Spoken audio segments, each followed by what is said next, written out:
봉독하여 올리겠습니다. 악인의 죄열이 내 마음에 이르기를 그 목전에는 하나님을 두려움이 없다 하니 저가 스스로 자긍하기를 자기 죄악이 드러나지 아니하고 미워함을 받지도 아니하리라 함이로다. 그 입의 말은 죄악과 쾌을이라 지혜와 선행을 그쳤도다. 저는 침상에서 죄악을 꾀하며 스스로 불선한 길에 서고 악을 싫어하지 아니하는도다. 아멘. 아멘. 다윗이란 사람은 어떻게 그렇게 능력 있는 삶을 살았을까? 하나님께서 다윗이라는 사람을 통해서 세상의 역사를 쓰는 고대 근동의 역사를 바꾸는 인생을 살 수 있었던 이유는 도대체 무엇일까? 그가 알고 있는 하나님과 우리가 알고 있는 하나님은 동일한 하나님이신가 아니면 다른 하나님인가? 우리는 오늘 우리가 하나님 앞에 기도해도 막막하기만 하고 하나님 앞에 우리가 말씀을 믿고 나간다고 함에도 불구하고 우리 삶에서는 어떠한 능력이 나타나지 않는데 도대체 다윗에게는 어떻게 그렇게 놀라운 능력이 나타났는가? 다윗이라는 사람은 도대체 자신에 대해서 어떻게 알고 있었을까? 우리가 하나님의 하나님 되시면 얼마만큼 전능하시며 하나님의 얼마만큼 능치 못함이 없는 하나님이신가?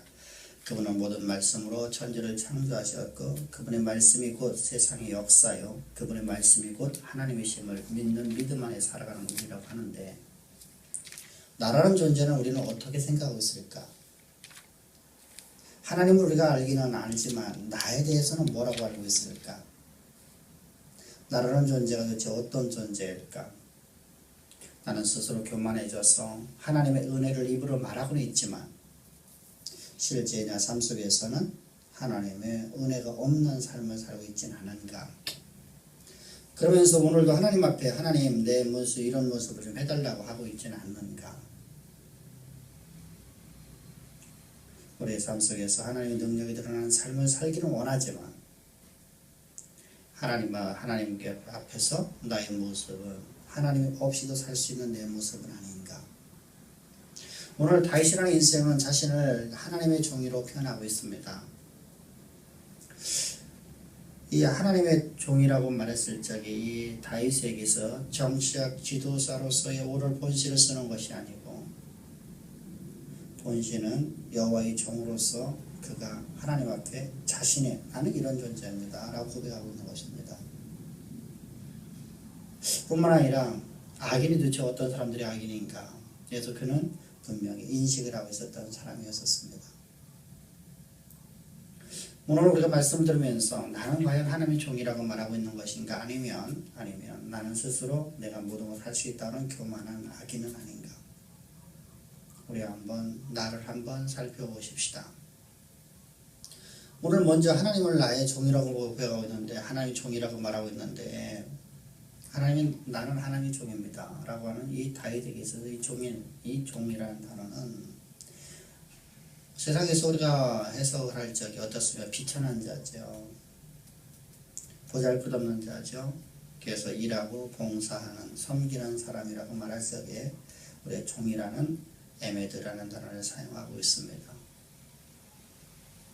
근데 이 단어가 하나님 앞에 나오면 좀 약간 의미가 조금 달라집니다. 둘러쓰라는 단어, 신약에 오면 둘러쓰라는 단어인데 이 둘러쓰라는 단어도 동일하게 봉사하다, 일하다, 섬기는 사람이어서 비천한 자, 노예의 계급을 말하는 것입니다. 근데 하나님 앞에 나왔을 적에 어떤 의미냐? 우리는 하나님 앞에서 비천한 존재는 아니라는 것이죠. 하나님의 보배로운 아들로서 하나님께 우리가 존경을 받는 존재라는 사실이죠. 나의 인식이라는 존재는 분명히 나의 인식은 나는 비천한 존재이지만 하나님 앞에서는 나는 언제나 하나님의 보배로운 자녀요 하나님의 일꾼이라는 사실입니다. 그래서 하나님 앞에 쓰여질 적에는 하나님의 사명을 맡은 자, 사명의식을 추천한 것이죠. 그래서 나는 바울이라는 인생의 고백에 동일하게 이렇게 고백하였죠. 나는 그럴 때 십자가의 복음을 위하여 택정을 입은 하나님의 종입니다. 다시 말하면 하나님께서는 하나님의 종으로 나를 택하셨는데 하나님의 종으로 나를 사명을 주시고 나를 택하신 이유가 뭐냐면 이 복음을 위하여 택정을 입었다는 겁니다. 복음을 세상 땅끝까지 증거하는 교회를 세우는 일에 하나님께서 나로 하여금 하나님의 종삼아주셨습니다. 그러므로 나는 내가 사나 죽으나 주의 것이기 때문에 이렇게 자신의 사명감을 온전히 알았을 적에 다시나 인생은 여러분 들어봅시다. 그는 이스라엘의 왕입니다. 세상 역사를 쓰고 있는 사람입니다. 그런 여러분 세상 역사를 쓸 뿐만 아니라 고대 근동의 역사를 새롭게 쓰는 인생이었습니다.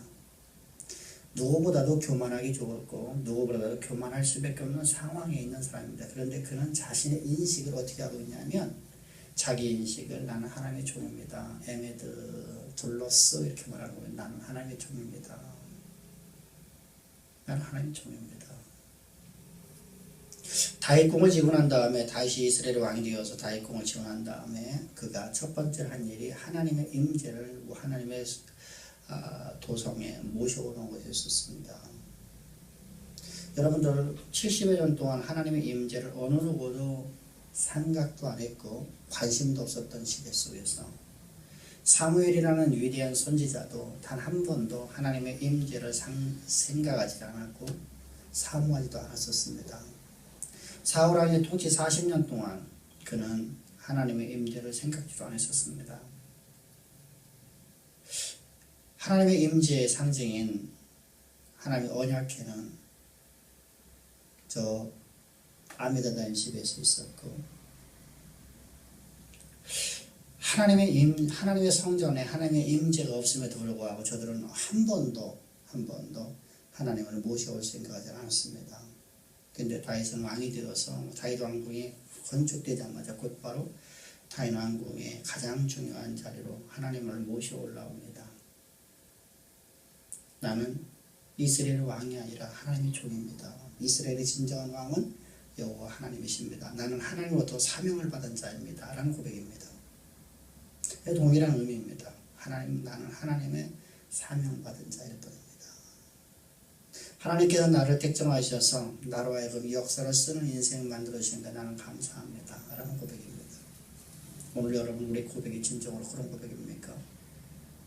우리의 고백이 진정으로 나의 마음의 중심에서 나오는 고백이 그런 고백입니까? 입술로서만 하나님은 나의 하나님이시오, 나의 주인이시오, 나의 능력이시오, 나의 왕이시오 라고 우리는 입술로 고백하고 실제 내 삶의 신앙 속에서는 하나님을 나의 주인으로 모시고 올라오지 못하는 저 사무엘 선지자 같은 삶을 살고 있지 않습니까? 그렇다면 여러분들 우리 바뀌십시다. 오늘 장로님이 기도하신 대로다가 우리가 망하는 이유는 무엇입니까? 우리 삶 가운데 왜 망하는 일이 생겨집니까? 성경은 우리에게 말씀하십니다. 네가 하나님을 알지 못하는 망하는 거다.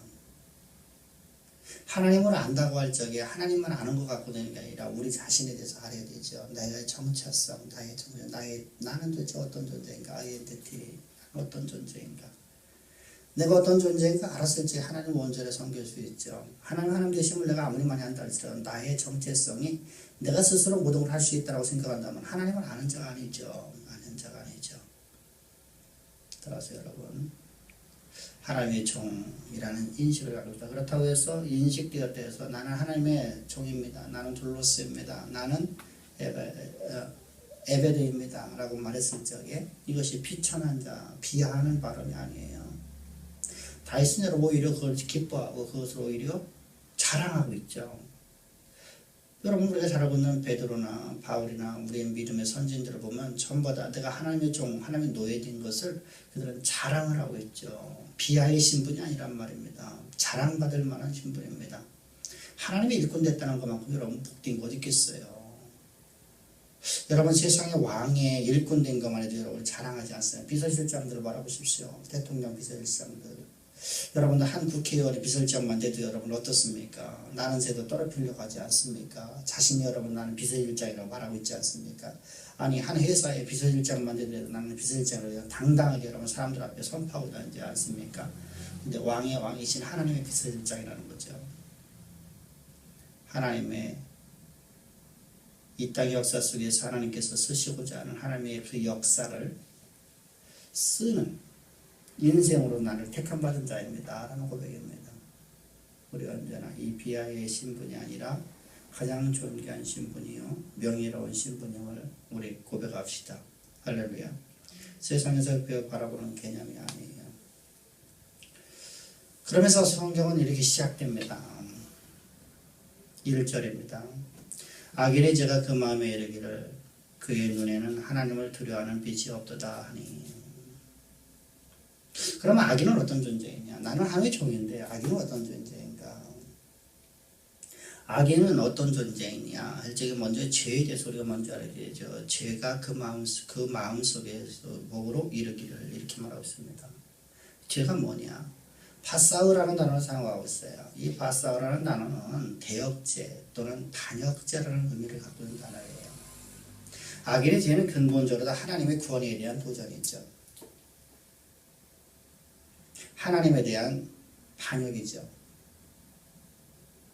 하나님의 주권에 대해서 인정하지 아니하는 반역입니다. 그것이 바로 악인의 죄라고 하는 거예요. 두려워하다는 파하드라는 단어는 어떤 단어냐면 하나님의 거룩함에 대한 두려움, 다시 말하면 경외감을 뜻하는 단어예요. 근데 하나님을 경외하는 빛이 없다는 거예요. 따라서 여러분들은 하나님을 두려워하지 않는 것, 이것이 바로 악인의 본질이죠. 나는 하나님의 종인데 악인은 어떤 존재냐? 하나님을 두려워하지 않는 존재가 바로 악인이라고 성경은, 아니 오늘 본문은 다윗은 고백을 하고 있어요. 그런데 오늘 우리는 여러분들 악인의 개념을 어떻게 보고 있습니까? 도덕적으로나 윤리적으로 우리는 바라고 있지 않습니까? 도덕적으로다가 또는 윤리적으로 잘못된 사람들에 대해서 우리는 악인이라고 평가하고 있지 않습니까? 교회 안에서도.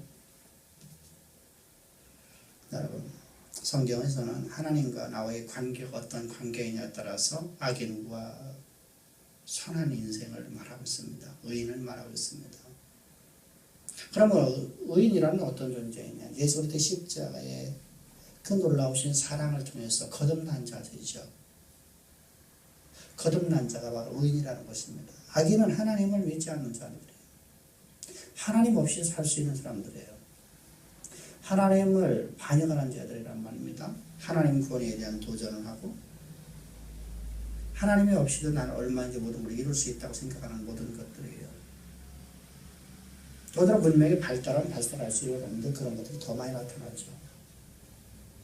더 많이 나타나는 이유는 세상의 문명 속에 나타나는 과학이라는 것이 만문신처럼 물질의 신처럼 우리 안에 신이 되어버려서 그거 가지면 모든 걸 할 수 있다는 거예요. 의학이라든가 어떤 과학의 힘을 빌어서 내가 무엇을 할 수 있다고 생각을 하는 거예요.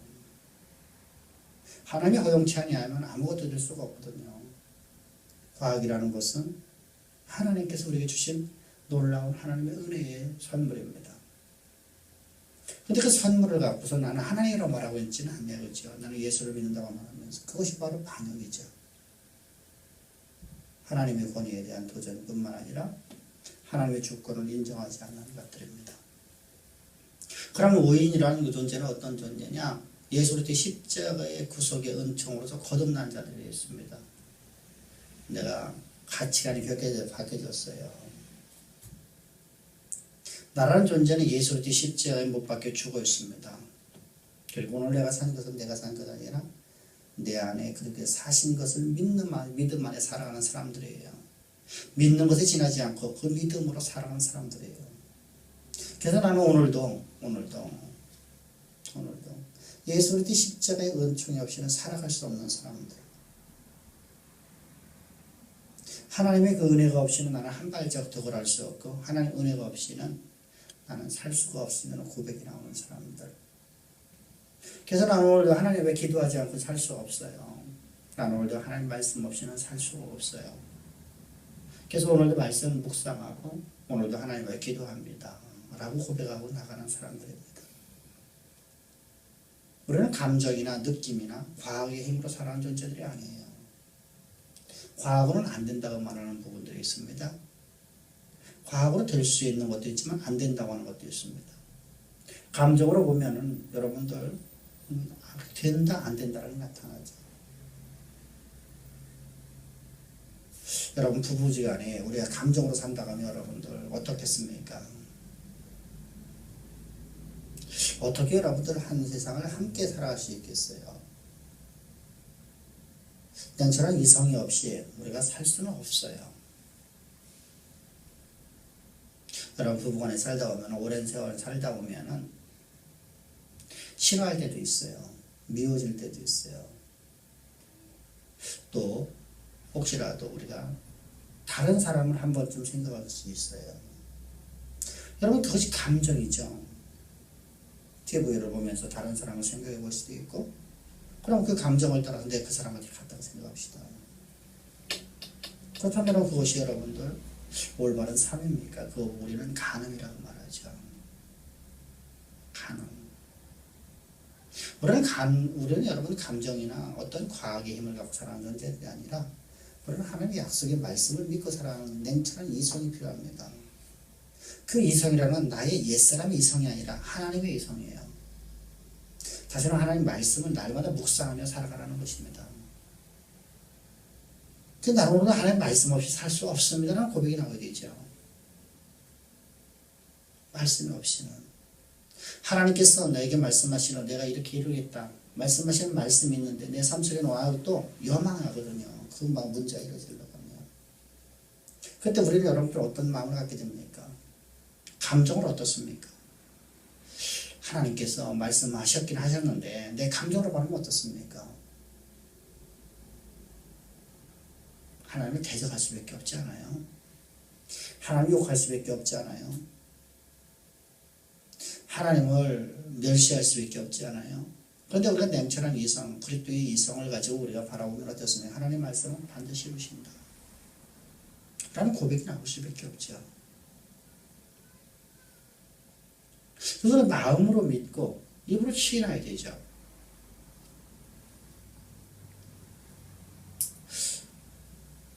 여러분 우리는 언제나 하나님의 약속의 말씀을 온전히 믿음으로 살아가는 사람들이 되어야 돼요. 그렇게 우리가 살아가려고 하면 나는 예수 그리스도의 십자가의 구속의 은총으로 내가 거듭나지 않고는 여러분들 나는 하나님의 약속의 말씀을 믿음으로 살아갈 수가 없어요.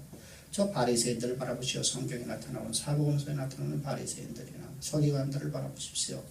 제사장들을 바라보십시오. 하나님을 찬양합니다. 근데 하나님의 약속의 말씀을 믿지 않지 않아요. 저들은 믿지 않아요. 저들은 하나님의 약속의 말씀을 하나의 그냥 지식적 수준으로 바라봅니다. 관념이죠, 이거 뭐. 지식적인 화석화된 신앙. 하나님의 말씀이 과연 그거 이루어질까? 이루어진다는 건 불가능하지 않은가? 이미 화석되어 버렸어요, 자기 안에서. 왜 그렇죠? 많은 경험을 통해서 화석되어 버렸습니다. 하나님의 약속의 말씀이 이루어지지 않는 많은 경험을 통해서 화석되어 버린 거예요.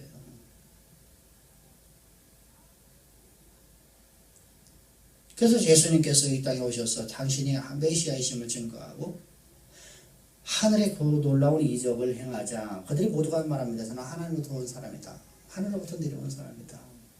그런데 여러분들 곧바로 또 화석되지 않습니까? 하나님을 섬기지 않아요. 저들의 입술에서는 언제나 하나님을 대적하는 일을 하죠. 다시 말하면 저들이 실제 신앙 속에서는 하나님을 대적하고 입술로는 하나님을 찬양하는 삶을 삽니다. 그래서 주께서 말씀해요. 너희가 나를 믿었더라면 하나님 믿었을 것이고 하나님을 믿었더라면 나를 믿었으리라. 메시아인 그분께서 오히려 메시아를 십자가 못 박에 죽이는 일을 하지 않습니까? 그러면 자신은 믿음이 있다고 말하죠.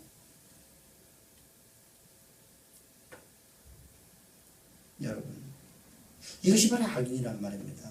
교회를 다니면서도 악인이란 말입니다. 이방 사람들을 악인이라고 말하는 게 아니에요. 이방 사람들은 여러분들 전도의 대상들이죠. 근데 교회 가운데서 여러분들 하나님을 대적하는 세력들이란 말입니다. 근데 거듭나지 못했기 때문에 그렇다는 거죠. 거듭났다면 더 그렇게 할 수 없다는 거예요. 거듭나면 하나님의 영이 내 안에서 나로 하여금 하나님의 어떤 분인가를 알게 해주시죠. 성령은 끊임없이 내게 말씀해 주시죠. 설교를 통해서, 성경을 통해서, 묵상을 통해서, 기도를 통해서 주께서 항상 말씀해 주시죠. 짠하면 나타나갖고 성령께서 내가 너에게 이걸 해주랴 이렇게 말씀하시는 게 아니죠. 하나님 말씀을 생각나게 해주죠. 주께서 하신 말씀들을 생각나게 하고 하나님의 종들을 통해서 주어지는 하나님의 메시지들이 하나님의 메시지가 생각나게 해주죠. 절망적인 상황 속에서 하나님께서 내가 이루리라는 약속의 말씀이 주의 종들을 통해서 주어진 말씀을 믿게 되죠. 그게 여러분 성령이 하시는 일이에요. 그래서 믿음은 우리가 만드는 것이 아니라 하나님으로부터 온 선물이다. 하나님께서 우리에게 부어주신 하나님의 놀라운 선물이에요. 따라서 우리가 성령이 우리 안에 임해야 되는데 성령이 임하신 유일한 비결이 바로 예수 그리스도의 십자가의 구속의 은총을 통해서 우리가 거듭나는 것밖에 없어요. 나 옛사람은 예수 그리스도와 함께 십자가에 못 박혀 죽고 예수께서 장사될 적에 나도 예수 그리스도와 함께 장사됨으로 말미암아서 나라는 존재가 완전히 제거되어져 버리고 오늘 내가 그리스도와 함께 새로운 피조물로 거듭날 적에 이때 성령으로 출세하는 것입니다. 이게 성령으로 우리가 거듭난 사람들, 물과 성령으로 거듭난 사람들, 이런 사람들에게 이제 하나님의 영이 그들에게 오늘도 역사하십니다. 하나님 어떤 분인가 알려주시고 우리를 알고 믿음으로 다갈 수 있도록 믿음의 믿음을 더해주시는 하나님 앞에 감사하십시다. 할렐루야. 바로 이것이 의인이란 말이에요. 이것이 의인. 하나님 화석화된 신앙을 말하는 게 아니에요. 나 그래 예수님께서 십자가 못 박혀 죽으심으로 나는 뭐 거듭났습니다. 이거 말하는 게 아니에요. 그건 화석화된 자들이죠. 그래서 하나님의 약속의 말씀이 오늘도 역사를 만들고 믿는 사람이 살아가는 거예요. 여러분 다윗의 인생을 우리가 이제까지 바라보면서 어땠습니까? 그 인생은 하나님의 약속의 말씀을 믿었음에도 불구하고는 10여 년 동안 어마어마한 고통을 당하죠. 우리가 당하고 있는 것보다 1000만 배 더 어렵고 고통스러운 고통을 당했습니다. 그럼에도 불구하고 그는 한 번도 화석화된 신앙을 갖지 않았어요. 자신의 삶 속에서 하나님의 말씀이 이루어질 가망성이 전혀 없어요. 오죽하면 여러분들 선물을 벅벅 긁어서 손톱이 다 빠져나가고 입에 침을 개품 멀고 눈을 사팔처럼 해서 눈을 뒤집어 까고 그래서 여러분들 미친 척을 해서 살아나게 있지 않습니까? 그런 과정 속에서 그는 하나님을 찬양을 합니다. 여러분 그것이 하나님이 하셨다고 합니다. 말이 안 되죠. 지가 했죠. 지가 여러분 지 손톱을 갖다 뽑아냈죠. 여러분 손톱이 얼마나 아픈 줄 아십니까? 여러분 상상도 할 수 없거든요. 여러분 손톱이 여러분들 얼마만큼 여러분들 중요한 줄 아십니까? 손톱이 없으면 여러분 아무것도 뽑을 여러분 아무것도 할 수 없어요. 동전도 못 집어요. 아무것도 못 집어요.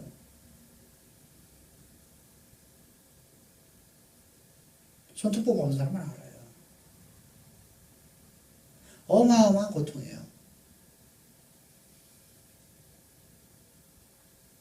그래서 여러분들 고문을 하죠. 손톱을 뽑아내는 고문을 하죠. 고대사회 속에서 아니 우리 일제시대까만 해도 여러분들 고문할 때 어떻게 했습니까? 손톱을 뽑아냈죠. 집게로다 손톱을 뽑아냅니다.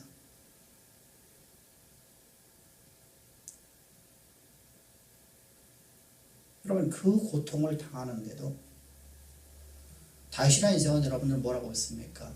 저들은 남이 뽑아주는 건 뽑힐 수 있어요. 붙잡아 먹고 뽑으니까. 근데 다윗은 여러분 자신의 손톱을 갖다가 성벽을 긁어서 뽑혀나가는 거예요. 그런 고통을 당하면서 그가 위기에서 벗어났어요. 근데 그것이 하나님이 하셨다고 말하지 않아요.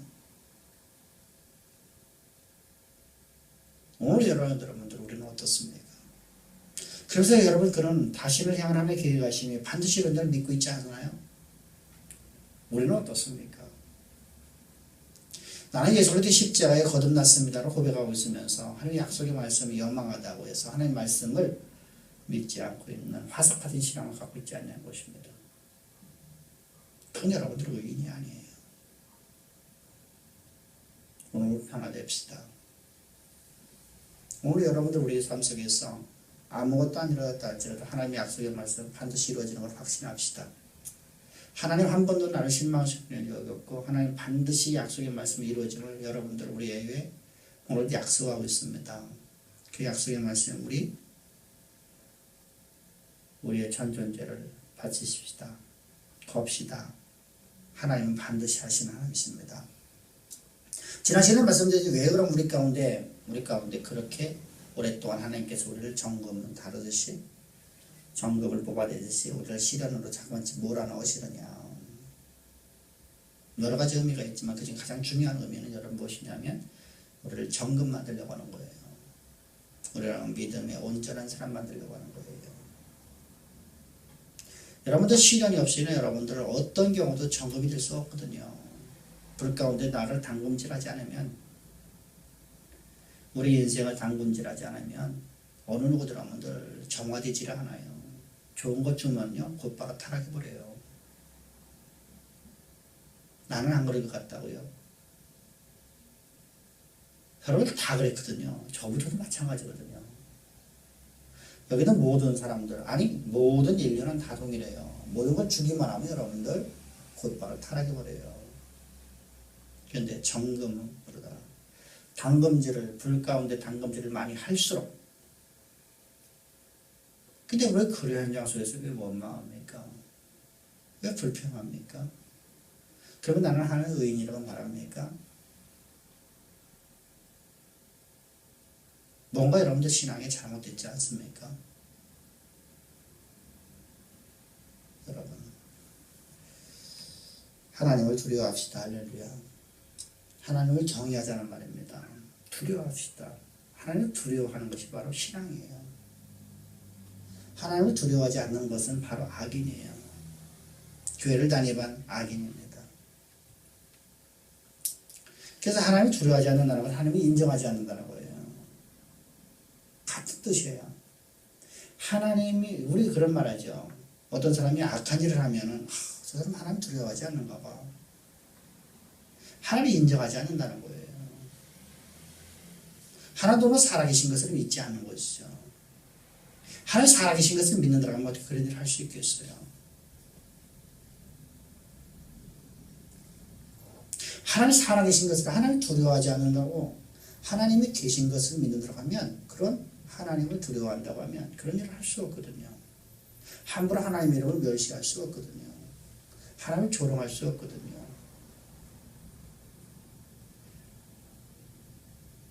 이스라엘 역사를 바라보면 저 광야 생활 속에서 모세를 해서 돌을 자꾸만 던집니다. 모세를 해서 계속 괴롭힙니다. 그때 하나님 뭐라고 했어요? 너희는 왜 나를 괴롭히니? 하나님의 사자, 하나님의 종을 괴롭힙니다. 왜 괴롭힌다는 것인가? 너희가 나 알지 못해서. 하나님 말씀하시죠. 너희가 나를 두려워하지 않는다는 거예요. 너희가 하나님을 두려워한다면 어떻게 그렇게 할 수 있겠니? 하나님을 경외한다면 어떻게 그렇게 할 수 있겠니? 하나님을 인정한다면 하나님은 오늘 살아계신 것을 믿는다고 하면 어떻게 그렇게 할 수 있겠니? 라고 하시는 것이죠. 우리 하나님 오늘도 살아계신 하나님을 믿기를 바랍니다. 할렐루야. 그래서 시편 14편 1절에서는 하나님을 인정하지 않는 자, 하나님이 없다고 생각하는 사람이 바로 악인이라고 하는 것입니다. 그래서 이렇게 말해요. 어리석은 자는 그 마음에 이르기를 하나님이 없다 이렇게 말합니다. 그래서 어리석은 자가 악인이에요. 어리석은 자는 누가 없다고요? 하나님 없다고요. 그 마음에 이르기를. 따라서 악인이란 정의를 내려오면 이렇습니다. 하나님을 두려워하지 않고 하나님을 인정하지 않는 자들입니다.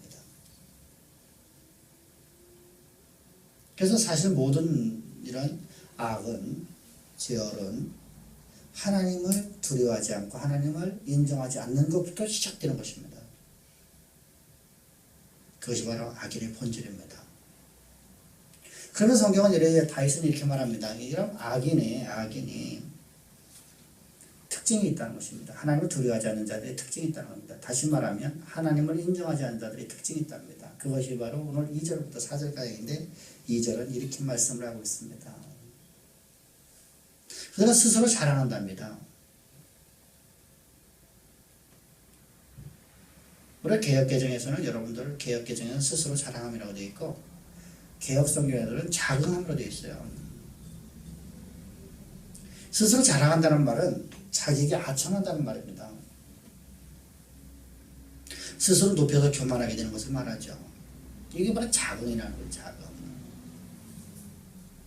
하나님은 자기 인생에서 추방해버리고서 자기 스스로 다 모든 걸 할 수 있다고 생각하는 거예요. 그러면서 하나님은 찬양이에요. 이게 악인의 특징이라는 거예요.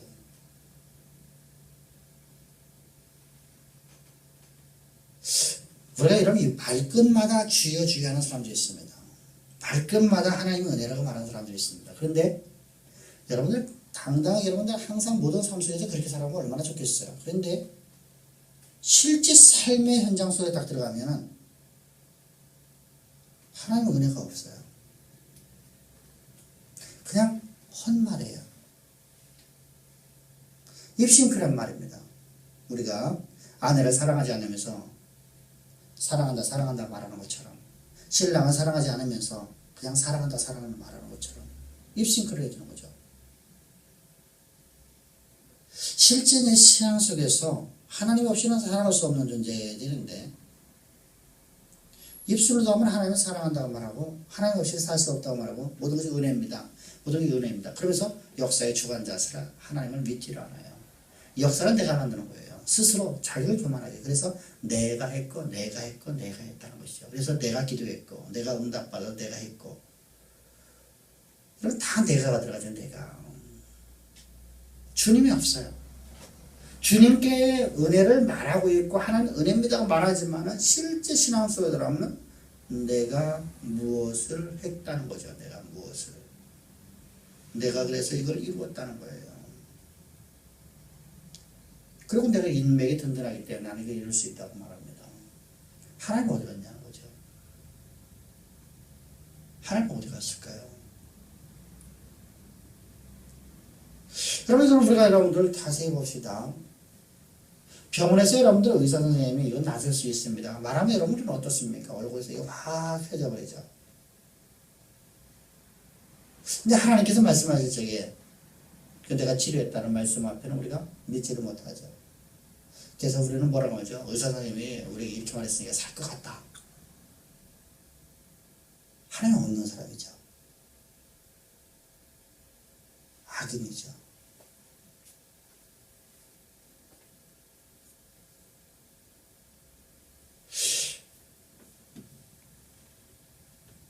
통일하는 것이죠. 입술로 하나님 찬양합니다. 하나님이 입술로다는 하나님을 은혜입니다 말하지만 실제 신앙을 들어오면 여러분들 전혀 다른 모습이 나타납니다. 이런 사람들을 보면 성경은 악인이라고 하는 거예요. 악인. 그래서 스스로 저들은 자긍하기를 스스로 자랑하기를 자기가 아첨하는 자들이죠. 다른 사람에게 아첨하는 게 자기 스스로 자기가 아첨하는 사람들이에요. 이게 자긍이란다 거예요. 이게 스스로 자랑한다는 거예요. 스스로 교만해지는 거죠. 왜 그럼 이들은 이렇게 있을까? 그 이유가 있다는 거예요. 여기 되는 이유가 있어요. 하나님이 길치하시는데 길이 참으신 때문에요. 하나님이 즉각적으로다가 우리에게 보응을 하신다면 어떨까요? 우리가 실수할 때마다 우리가 스스로 교만해질 때마다 하나님께 즉각적으로 보응하시면 어떨까요? 아무도 자응하지 않겠죠. 근데 하나님께 길이 참으시거든요. 여러분들은 사무엘상 13장 14장을 보면 블레셋과의 전투가 나옵니다. 이스라엘 사울왕이 왕이 된 지 이태에 블레셋 군대가 쳐들어왔습니다. 그래서 블레셋 군대 전쟁을 합니다. 이때 사울의 나이가 42살입니다. 자요. 그가 여러분들 그때 전쟁을 시작해서 전쟁에서 하나님을 잃어버렸죠. 분명히 하나님께 번제를 드리고 하나님께 예배를 드립니다. 하나님께 제사를 드리는데 그는 하나님을 잃어버린 사람이었어요. 그래서 하나님 앞에 그가 주설적인 신앙을 갖고서 주설적인 예배를 드렸습니다. 하나님의 진노를 달래서 전쟁에서 승리해 보려고 했습니다.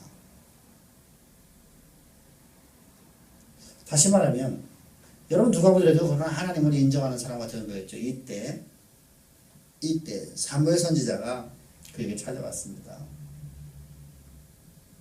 그 번제들이 현장 속으로 찾아오셨습니다. 찾아와서 하나님의 말씀을 증거합니다. 왕이여 왕이 망령된 행실이 있나 주술적인 행실이 있나이다. 그러므로 당신의 위가 당신의 그 왕권이 이제 하나님께서 다른 사람에게 넘겨주실 것입니다. 당신이 온전하게 여기서 신앙을 오래 굳혔다고 하면 절대로 하나님께서 당신의 나라를 당신에게 주어진 그 나라를 당신의 자손 천대까지 이어질 것입니다. 그런데 하나님께서 뜻을 돌이키셨습니다. 그 말씀을 하시고서 하나님은 약 25년 정도를 참으셨습니다. 약 25년 정도를 갖다가 누가요? 이 사울왕이 돌이키기를 기다리셨습니다. 근데 이 사울왕은 하나님께서 즉각적인 보응이 없었거든요.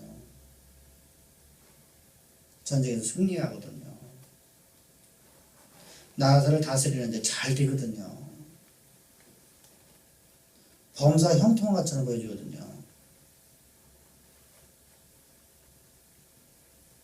그래서 여러분들 그런 훗날 이제 다 블레셋과의 군대에서 아멜렉과의 전투에서도 그런 아멜렉을 갖다 다 진멸해 죽이라는 하나님의 약속의 말씀을 믿지 아니하고 그 하나님의 명령을 듣지 아니하고 순종치 아니하고 그들을 살려주거든요. 그 뇌물 주인데 살려주거든요.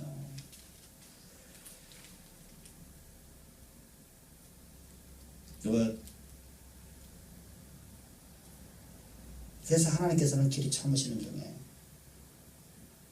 사울왕의 통치 25년 됐을 적에 이제 다윗을 택하시거든요. 이때 다윗의 나이가 약 15살이거든요. 여러분, 하나님께서 즉각적인 보응하신다고 하면 얼마나 좋을까요?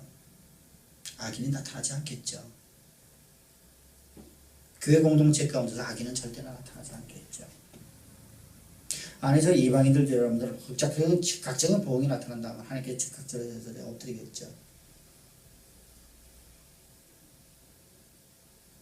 내가 하나님을 의지하지 아니하고 의사를 의지하고 내가 하나님을 의지하지 않고 과학을 의지하고 내가 하나님을 의지하지 않고 나 자신을 의지했을 적에 하나님께 즉각적으로 보응을 하신다고 하면 어떻겠습니까? 우리는 절대로 더 여러분들 그런 잘못된 길을 걸어가지 않겠죠. 근데 문제가 생기죠. 그렇게 하시면 우리는 하나님을 두려워서 믿게 되죠. 하나님 사랑해서 믿는 것이 아니죠. 그래서 하나님께서는 길이 참으시는 거예요.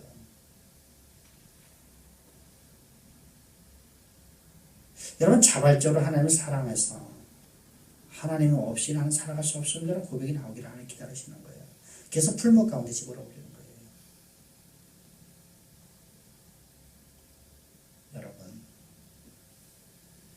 하나님의 심판의 주가 나타나지 않는 것으로 죄악을 범하는 것이 이제 무감각이 되어버립니다.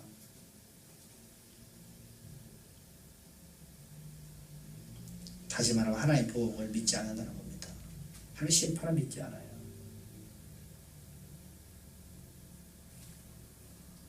그래서 그들은 하나님을 두려워하지 않아요. 하나님을 인정하지 않아요. 하나님을 인정하지 않으니까 하나님 보응이 있을 수가 없죠. 믿을 수가 없죠. 여러분, 우리 하나님을 사랑합시다. 하나님을 경외합시다. 오늘도 하나님은 살아계시는 생존하시는 하나님이십니다. 악인들의 두 번째 특징은 어떤 특징을 갖고 있냐면은 3절입니다. 그 입에서 나오는 말은 지악과 속삭임이라 그의 지혜와 선행을 그쳤도다. 다윗은 악인들의 입의 말의 죄악과 쾌유를 말하고 있어요. 다시 말하면 죄악과 입에서 나오는 죄악과 속삭임, 쾌유이라고 하죠. 이 죄악이라는 단어는 악, 공허하고 헛된 것을 나타내는 말로서 진실성이 없다는 겁니다. 그 말에 진실성이 없어요. 이것이 바로 악인들의 두 번째 특징이에요. 이 케일 속삭이라는 것은 속임, 거짓말을 말하는 거예요. 그래서 사실을 과장하거나 속임으로써 상대방에게 피해를 주는 일을 해요. 이것이 악인들의 두 번째 특징이에요. 세 번째 특징은 뭐냐면 지혜와 선행이 그쳤다는 거예요.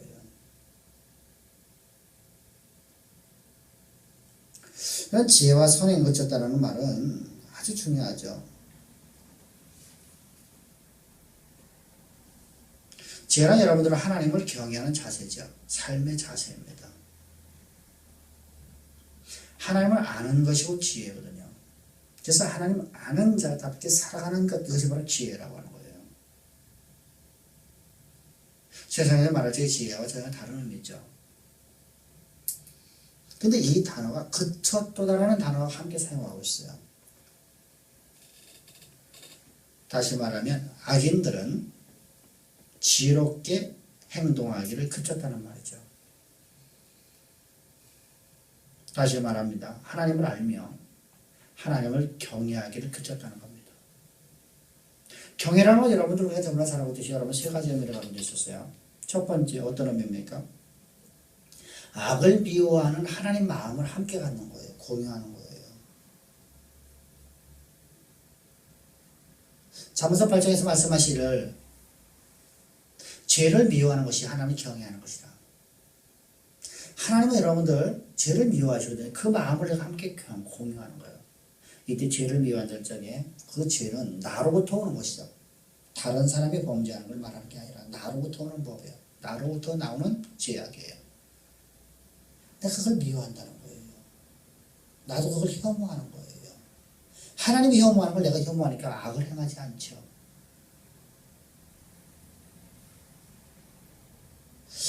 경외함의 두 번째는 하나님이 전능하시 말고 나의 무능함을 깨닫는 거예요. 하나님이 얼마만큼 전지전능하신가? 그분이 얼마만큼 능력이 많으신가?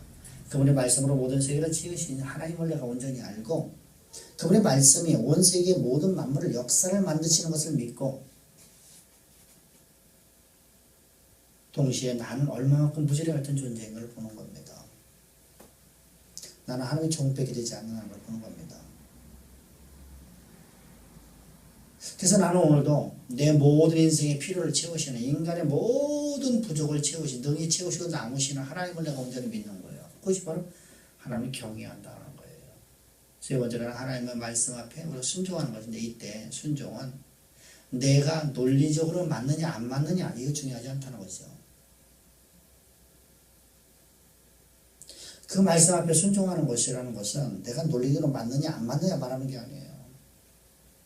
내가 과학적으로 그것이 옳다 그러다 이걸 말하는 게 아니에요. 윤리적이다 비윤리적이다 이걸 말하는 게 아니에요. 하나님의 말씀은 무조건 순종해요. 아니오가 없고 무조건 순종하는 거예요. 이것이 바로 하나님이 경외하는 삶이에요. 아브라함을 알아보시죠. 아브라함이 여러분들 그 아들 독자를 번제로 드리라고 하는데 여러분 비윤리적이죠. 비도덕적이죠. 근데 그 약속의 말씀 앞에는 그가 순종하지 않아요. 자신의 전존재를 걸어버리죠. 하나님의 약속에 자신이 전존재를 걸어버리는 거거든요. 그래서 그 명령 앞에 순종하는 거예요. 그것이 바로 하나님을 경외하는 삶이라고 하는 거예요. 그래서 경외라는 세 가지 의미를 갖고 있다는 항상 기억하십시오. 근데 하나님을 경외하는 것이 그쳤다는 거예요. 악을 미워하는 마음을 그쳐버렸어요. 하나님이 전능하시고 나의 인간의 무능함을 깨닫고 하나님을 전적으로 의지하는 마음을 그쳤다는 거예요. 그리고 하나님께 순종하는 것을 그쳤다는 거예요. 이게 바로 악인이에요. 악인의 세 번째 특징이죠.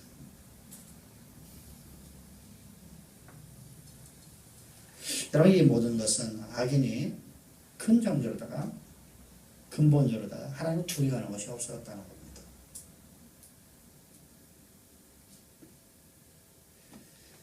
하나님을 떠나고 하나님을 경외하지 않으면 지혜가 없어집니다. 그래서 잠언서 9장 10절에서는 성경은 말씀 하나님을 경외하는 것이 지혜의 근본이요 거룩한 자를 아는 것이 명철이라. 하나님을 경외하는 것이 지혜의 근본이에요. 그리고 하나님을 아는 것이 명철이에요. 하나님을 아는 것이 지혜요 명철이라는 말입니다.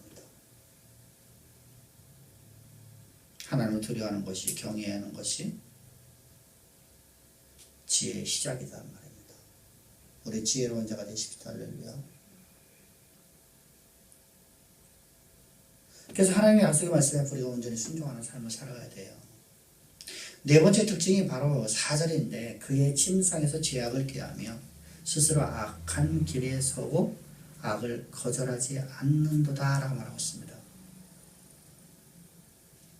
여러분 이 말씀 우리가 이야기 중에 시편 1편에 보면 악인은 율법을 의인은 율법을 주야로 묵상한다고 말씀하고 있어요. 시편 1편 2절이죠. 의인은 낮이든 밤이든 하나님 말씀을 묵상한다는 거죠. 그러나 악인은 침상에 누워갖고 지금 우리 본문에서 이렇게 말하죠. 악인은 침상에 누워갖고 죄악을 꾀하며 악한 생각을 하는 거예요. 악한 생각을 해요. 악을 도모한단 말입니다. 악한 길에 서고 악을 거절하지 않아요. 하나님 말씀에 내가 묵상하게 되면 어떻습니까? 말씀을 묵상하게 되면 내가 이런 침상에서 내가 말씀을 묵상하고 있으면 어떻습니까? 악을 도모하지 않죠.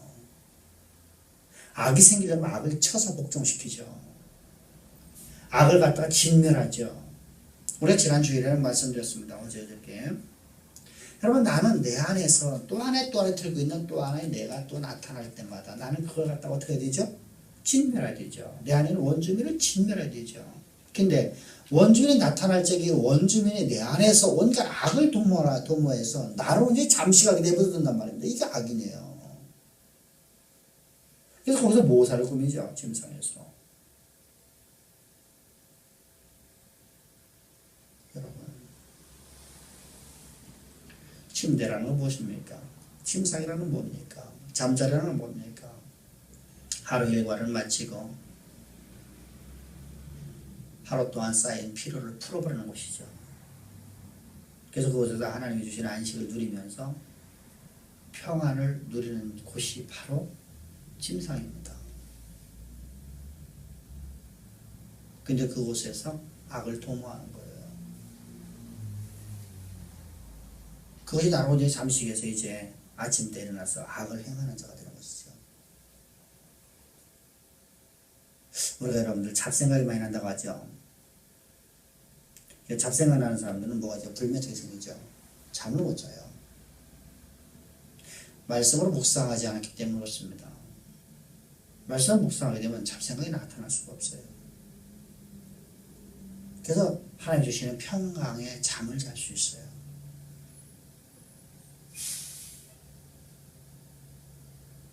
여러분, 따라서 악을 침상에서 도모하게 되면 그것이 계획적인 악을 실행하게 되는 것입니다. 악을 다 침상에서 뭐 했죠? 짜놓고 다음날 낮에 그걸 실행을 하죠. 우리 시편 63편 6절을 보면 의인들은 침상에서 쉼을 가질 뿐만 아니라 하루 일과를 돌아오면서 하나님을 기억하고 베푸신 은혜를 묵상한다고 말합니다.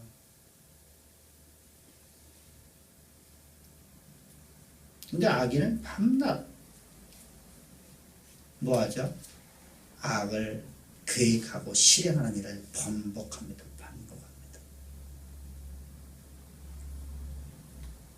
그들은 악을 싫어하지 않고 오히려 악을 즐깁니다. 악에도 쾌락이 있기 때문입니다.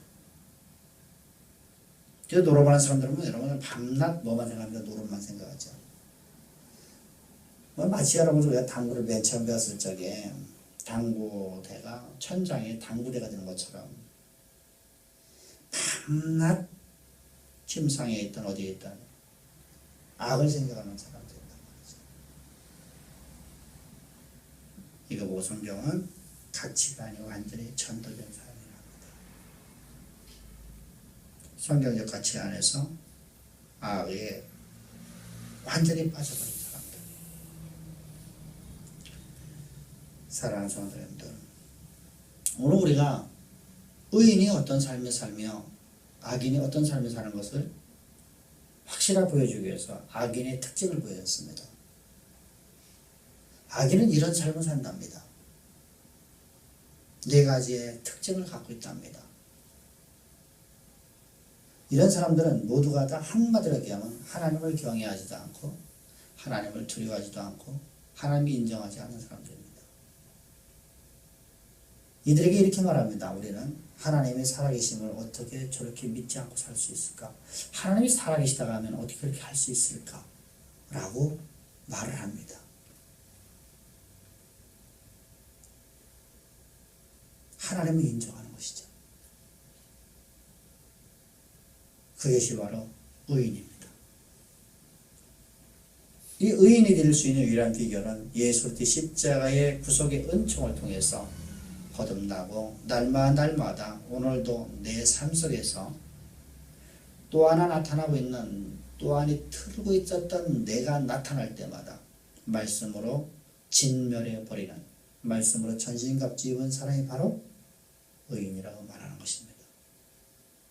우리 의인의 삶은 하나님이 인정하시나 대저 악인의 길은 망하리로다. 할렐루야. 기도드리겠습니다. 좋으신 아버지 감사합니다. 찬양합니다. 경배합니다.